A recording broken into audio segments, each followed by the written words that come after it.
करेंगे प्रचंड ठंड की। जी हां, मध्य प्रदेश में पारा बहुत ज्यादा गिर गया है और कई शहरों में न्यूनतम तापमान 10 डिग्री सेल्सियस के भी नीचे है। भोपाल की अगर बात करें तो तापमान 11.8 डिग्री सेल्सियस, इंदौर में 13.1 डिग्री सेल्सियस दर्ज किया गया है। पहाड़ों में हो रही बर्फबारी का भी असर दिखाई दे रहा है और यहां पर बहुत ज्यादा ठंड देखने को मिल रही है। ठंड प्रचंड है और कई शहरों में एहतियात के तौर पर लोग अलाव का सहारा ले रहे हैं, तो अपने आप को अच्छे से कवर करके बाहर निकल रहे हैं। कई शहरों में तो तापमान 10 डिग्री से भी नीचे है। भोपाल का भी न्यूनतम तापमान अगर हम देखें तो 11 डिग्री के आसपास है। इंदौर में अगर हम देखें तो 13 डिग्री सेल्सियस के आसपास जो है तापमान दर्ज किया गया है। पहाड़ों पर क्योंकि लगातार बर्फबारी हो रही है, ये मौसम तो सैलानियों के लिए बहुत अच्छा है। पहाड़ों की ओर रुख कर रहे हैं कई लोग पर्यावरण का लुत्फ उठाने के लिए, लेकिन कुछ लोगों के लिए ये आफत भी है। मैं हफ्ते भर से रोज कुत्ते को घुमाने जाता हूँ, लेकिन इतनी ठंडी नहीं हुई। लास्ट ईयर कोहरा था ना, दिसंबर के टाइम पे, वही ठंडी है सेम डिट्टो। कोहरा किस तरह का है? कोहरा ऐसा अगर 10 फीट आगे का नहीं दिखेगा। गाड़ियां भी चल रही है, हेडलाइट लगा के स्लोली 10 की स्पीड में चल रही है, जो कि दिख ही नहीं रहा, कुछ भी नहीं दिख रहा, हेडलाइट भी काम नहीं आ रही है। ठंड है तो ठंड क्योंकि प्रचंड है और आप लोगों को सुन भी रहे थे कि किस तरीके से यहाँ पर लोगों को ठंड का एहसास हो रहा है। अब बात ग्वालियर की करेंगे। ग्वालियर में ही मौसम का मिजाज बदल गया है। चंबल में सर्दी का कहर दिख रहा है। सीजन का पहला घना कोहरा छाया रहा और विजिबिलिटी 10 मीटर से भी कम। यातायात में परेशानी हो रही है। विजिबिलिटी क्योंकि कम हो गई है तो ऐसे में बहुत ज्यादा परेशानी हो रही है। लेकिन टीकमगढ़ की भी अगर हम बात करें तो यहां पर भी सर्द हवाओं ने लोगों की टेंशन बढ़ा दी है, ठंड बढ़ा दी है। सुबह से ही घना कोहरा छाया हुआ है। कोहरे के चलते विजिबिलिटी कम हो गई है। गाड़ी चलाने में लोगों को परेशानी हो रही है और तापमान अगर हम देखें तो न्यूनतम तापमान 9 डिग्री दर्ज किया गया है। तो गाड़ी चलाने में बहुत परेशानी हो रही है। विजिबिलिटी क्योंकि घट चुकी है। ये तो बात टीकमगढ़ की हो गई। रायपुर की भी अगर हम बात करें तो रायपुर में भी घना कोहरा छाया है। प्रदेश के कई जिलों में धुंध और कोहरा। जशपुर, अंबिकापुर, पेंड्रा में कड़ाके की ठंड हो रही है। सरगुजा में भी ठंड ने लोगों की परेशानी बढ़ा दी है। कोहरे से विजिबिलिटी काफी कम हो गई है और हवाई सेवाओं पर बहुत ज्यादा इसका असर पड़ सकता है। तो ये तो बात रायपुर की हुई। रायपुर के अलावा बलौदाबाजार का भी मौसम बदला है। जिले में सर्दी का कहर है। 12 डिग्री पर तापमान पहुंच चुका है। मौसम ने अपना रुख बदल दिया और विजिबिलिटी भी कम हो गई है। घना कोहरा छाया हुआ है। मुख्य मार्ग पर घना कोहरा छाया हुआ है। मौसम ने मिजाज बदल दिया है और विजिबिलिटी सबसे ज्यादा परेशानी, विजिबिलिटी कम हो चुकी है।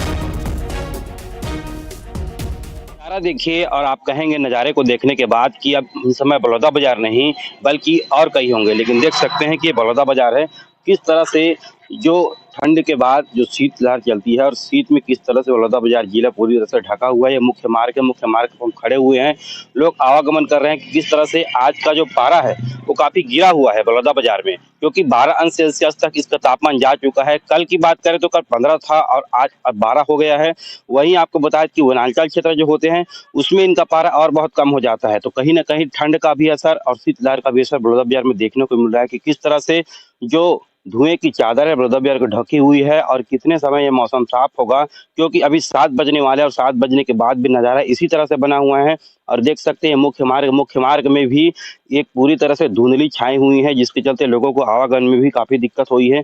लिहाजा अब देखना होगा कि बलौदा बाजार किस तरह से कश्मीर में जिस तरह से जो माहौल होता है या मैनपाट में जो माहौल होता है उस तरह से बलौदा बाजार अभी बन चुका है। योगेश यादव, न्यूज़ 18, बलौदा बाजार। और वहीं अंबिकापुर का भी मौसम बदल चुका है। सरगुजा में पश्चिमी विक्षोभ का असर नजर आ रहा है। बादल के साथ कोहरा छाया हुआ है। न्यूनतम तापमान 10 डिग्री पर पहुंचा।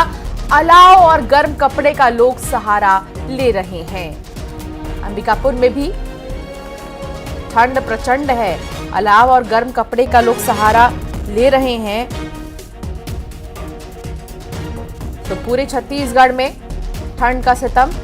सिर्फ छत्तीसगढ़ ही नहीं, मध्य प्रदेश में भी यही हाल है।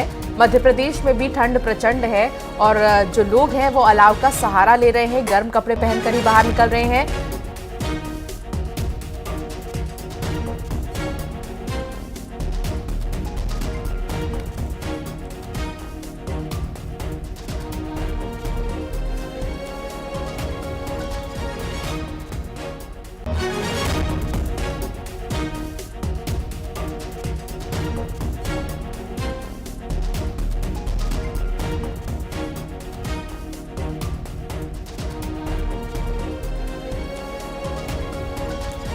सरगुजा में पश्चिमी विक्षोभ का असर दिखाई दे रहा है और फिर यहां पर ठंड का सितम, मौसम का मिजाज बदल गया है और मौसम के बदलने से ठंड भी बहुत ज्यादा बढ़ चुकी है। मेरे तमाम सहयोगी सीधे ग्राउंड जीरो से जुड़ गए हैं, आपको टेलीविजन स्क्रीन पर भी वो नजर आ रहे हैं। ग्वालियर से सुशील कौशिक मेरे साथ हैं, टीकमगढ़ से राजीव रावत साथ जुड़ गए हैं और अंबिकापुर से श्रवण महंत साथ जुड़ गए हैं। जशपुर की बात करें तो दीपक सिंह साथ जुड़ गए हैं। तमाम सहयोगी साथ जुड़े। सबसे पहले ग्वालियर की ओर, क्योंकि मध्य प्रदेश रुक करते हैं। सुशील, मौसम की तस्वीर दिखाते हुए बताइए कि वहां पर कितनी ठंडी है। बिल्कुल, देखिए आप मौसम का किस तरह का असर है मेरे पीछे के दृश्य देखकर समझ सकते हैं। सामने का भी मैं आपको बताऊंगा कि सुबह का 8 बज चुका है, लेकिन ग्वालियर चंबल अंचल में आप देखिए ठंड का असर, ये सीजन का सबसे पहला घना कोहरा है। आप देखिए अभी भी विजिबिलिटी जो है 20 मीटर से ज़्यादा नहीं है, आपको सड़कों पर कुछ नज़र नहीं आएगा। और इस कड़ाके की सर्दी के साथ ही सीज़न का जो पहला कोहरा है, इस कोहरे ने मौसम को सुहाना बना दिया है। आप देख सकते हैं, देखिए ये वाहन जो जा रहे हैं, इन वाहनों में भी आप देख सकते हैं कि 10 मीटर से ज़्यादा विजिबिलिटी नहीं है। और सर्दी का असर ये है कि लोग जो है अलाव जलाकर जो है किनारों पर अपने आप को गर्म करने का प्रयास कर रहे हैं, क्योंकि ग्वालियर चंबल अंचल में दिसंबर के अंतिम सप्ताह में जैसे कि मौसम विभाग ने कहा था कि कड़ाके की सर्दी पड़ेगी, वैसा ही कुछ मौसम इस तरह का अब नज़र आ रहा है। आप देख सकते हैं कि 10 मीटर से ज़्यादा आगे दिखाई नहीं दे रहा है और मौसम विभाग का अनुमान है कि इस तरह की जो सर्दी है ये दिसंबर के अंतिम सप्ताह से लेकर जनवरी के आधे महीने तक ये सर्दी का असर पड़ता रहेगा। तापमान की बात करें तो रात का तापमान हालांकि 8 डिग्री के आसपास चल रहा है ग्वालियर चंबल अंचल के शहरों का, लेकिन आने वाले समय में धीरे धीरे ये तापमान और कम होगा, यानी समझा जा सकता है। मध्य प्रदेश की तो तस्वीर आप दिखा ही रहे हैं, ग्वालियर में कितनी ज्यादा ठंड है। वाकई में विजिबिलिटी काफी ज्यादा कम हो चुकी है। सुशील, हम देख पा रहे हैं तस्वीरों में। दीपक सिंह भी साथ जुड़े हैं जशपुर से। दीपक, वहां कितनी ठंड है, तापमान क्या है और मौसम विभाग की तरफ से क्या अनुमान जताया जा रहा है?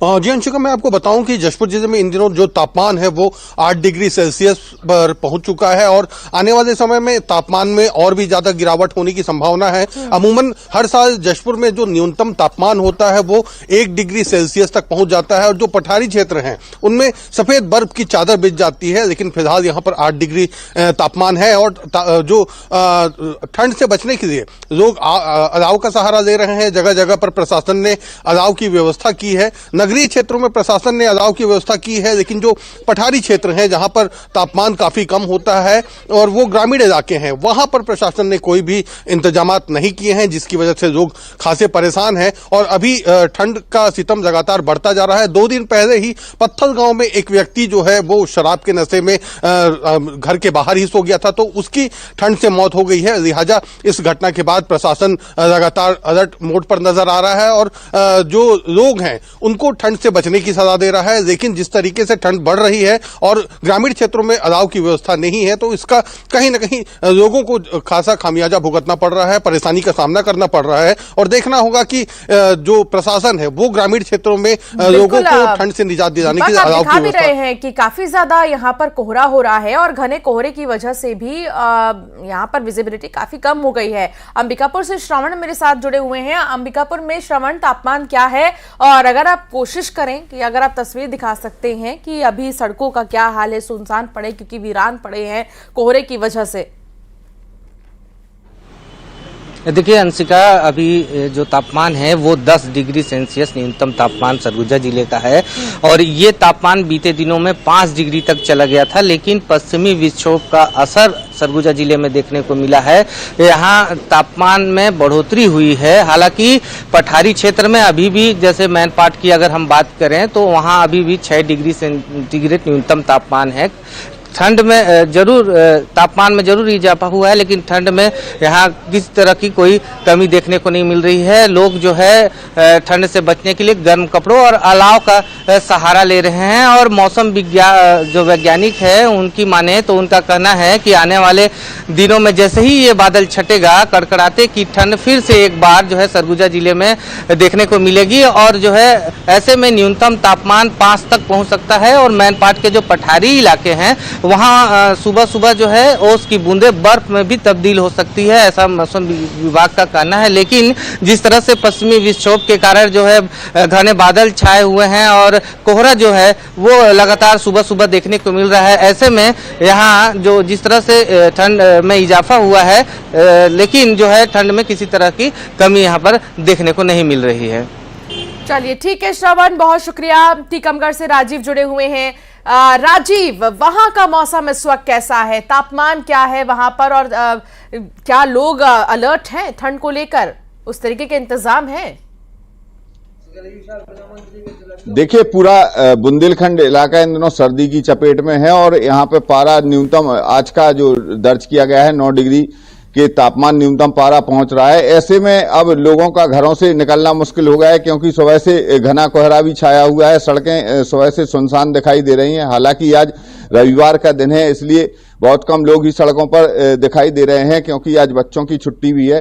तो इस वजह से सड़कें पूरी तरह सुनसान दिखाई दे रही हैं, लेकिन ठंड काफी तेज पड़ रही है और इस वजह से अब लोगों को सबसे ज्यादा परेशानी रात के जो बाहर से आने वाले लोग हैं उनको उठानी पड़ती है, क्योंकि यहाँ पे जो रैन बसेरे हैं उसमें किसी भी तरह के खासे इंतजाम दिखाई नहीं दे रहे हैं, क्योंकि जो बाहर से आने वाले लोग हैं उनके लिए अलाव की व्यवस्था की जाती थी। शहर के चौराहों पर अलाव की व्यवस्था होती थी, लेकिन इस बार शहर में के किसी भी चौराहे पर नगर पालिका द्वारा अलाव की व्यवस्था भी नहीं की गई है। ऐसे में सर्दी के कारण लोगों को काफी परेशानी का सामना करना पड़ रहा है। हम आपको दिखा रहे हैं कि सड़क का नजारा, क्योंकि विजुअलिटी काफी कम है और इक्का दुक्का लोग ही सड़कों पर दिखाई दे रहे हैं। आप देख रहे हैं कि सड़क पर काफी घना कोहरा छाया हुआ है और कोहरे की वजह से लोगों को सबसे ज्यादा परेशानी निकलने में होती है, क्योंकि सुबह से जब कोहरा घना होता है तो ऐसे में लोगों को वाहन चलाने में काफी दिक्कत होती है।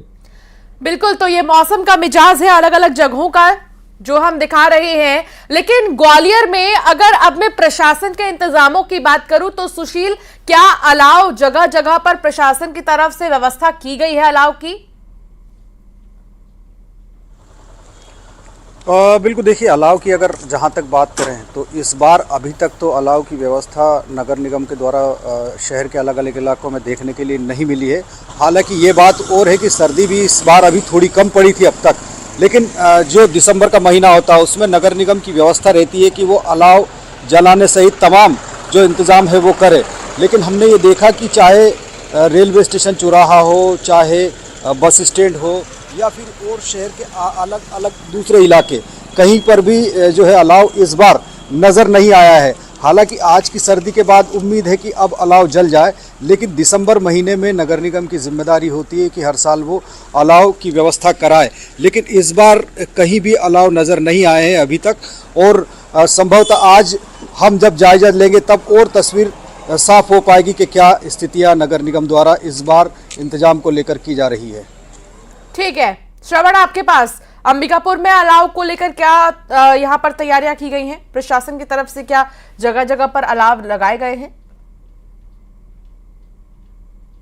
यहाँ पर जो है अलाव की व्यवस्था जब तापमान 5 डिग्री तक पहुँच गया था तब यहाँ नगर निगम ने उसे अलाव की व्यवस्था विभिन्न चौक चौराहे और बस स्टैंड जैसे सार्वजनिक जगह में जरूर की थी। लेकिन जैसे ही तापमान में बढ़ोतरी हुई है इसके बाद जो है अलाव की व्यवस्था जो है नगर निगम नहीं कर रही है। दूसरी चीज़ कि ये नगर निगम क्षेत्र में ही अलाव की व्यवस्था है, और बात की जाए कि अगर पठारी क्षेत्रों में और गाँव में तो वहां पर अलाव की कोई व्यवस्था चाहे प्रशासन हो या नगर निगम हो किसी ने नहीं की है। तो यहाँ पर ये होगा कि अभी जैसे ही ठंड में अगर बढ़ोतरी होती है तब कहीं जाकर के लगता है कि फिर से अलाव की व्यवस्था जो है यहाँ नगर निगम कर सकती है, लेकिन फिलहाल अभी ऐसी नहीं देखने को मिल रहा है। राजीव, टीकमगढ़ में क्या व्यवस्था है अलाव को लेकर? गर्म से बचने के लिए सर्दी से बचने के लिए क्या इंतजाम किए जा रहे हैं? देखिए, टीकमगढ़ चूंकि बुंदेलखंड का इलाका है और काफी सर्दी यहाँ पे पड़ती है, क्योंकि पारा लगातार नीचे जा रहा है और घना कोहरा भी छा रहा है। सर्द हवाओं के कारण लोगों का घरों से निकलना भी मुश्किल हो रहा है। तो ऐसे में जब प्रशासन लोगों को अलाव के लिए इंतजाम करता था, क्योंकि शहर के चौराहे पर जो मेन चौराहे हैं उन पर जैसे गांधी चौराहा हुआ, अस्पताल चौराहा हुआ, सिविल लाइन का इलाका हुआ और रेलवे स्टेशन है, तमाम ऐसी जगह हैं जहां पे जो प्रशासन और नगरपालिका द्वारा अलाव के इंतजाम किए जाते थे। लेकिन इस बार कहीं भी अलाव के इंतजाम देखने को नहीं मिल रहे हैं, क्योंकि जो लोग बाहर से आते हैं तो सबसे ज्यादा परेशानी उनको सर्दी के कारण उठानी पड़ती है। और ऐसे में कई लोग ऐसे होते हैं जिनके पास कपड़े के भी पर्याप्त नहीं रहते, तो उनको लेकर सिर्फ आग ही एक ऐसा सहारा होती है जो ठंड से बचाव किया जा सकता है। लेकिन इस बार कहीं पर भी आग के इंतजाम, अलाव के इंतजाम नहीं दिखाई दे रहे हैं। इसमें कहीं ना कहीं जो नगर पालिका है उसकी लापरवाही साफ नजर आती है, क्यों और जो रैन बसेरे हैं उनमें वहां पे भी पर्याप्त इंतजाम नहीं है। तो ऐसे में सबसे ज्यादा परेशानी लोगों को सर्दी के कारण हो रही है। बिल्कुल, आप सब दिखा रहे हैं तस्वीर तमाम अलग अलग इलाकों की कि अभी वहां पर मौसम का मिजाज क्या है, प्रशासन की तरफ से क्या इंतजाम कर रहे हैं। बहुत शुक्रिया आप सभी का जानकारी साझा करने के लिए। तो आपको बता दें कि विजिबिलिटी देखिए बहुत जगहों पर कम है, बहुत जगह तापमान 10 डिग्री सेल्सियस से भी नीचे है। छत्तीसगढ़ में सर्दी सता रही है, मध्य प्रदेश में भी पारा गिर चुका है और पहाड़ों पर जो बर्फबारी हो रही है, पहाड़ों पर जो मौसम पूरा ठंडा हो चुका है, उसका असर अब राज्यों पर भी नजर आ रहा है, मैदानी इलाकों पर भी नजर आ रहा है। और धीरे धीरे जो सर्दी है अभी और बढ़ ही रही है, बल्कि और कोहरा, घना कोहरा कई इलाकों में देखने को मिल रहा है।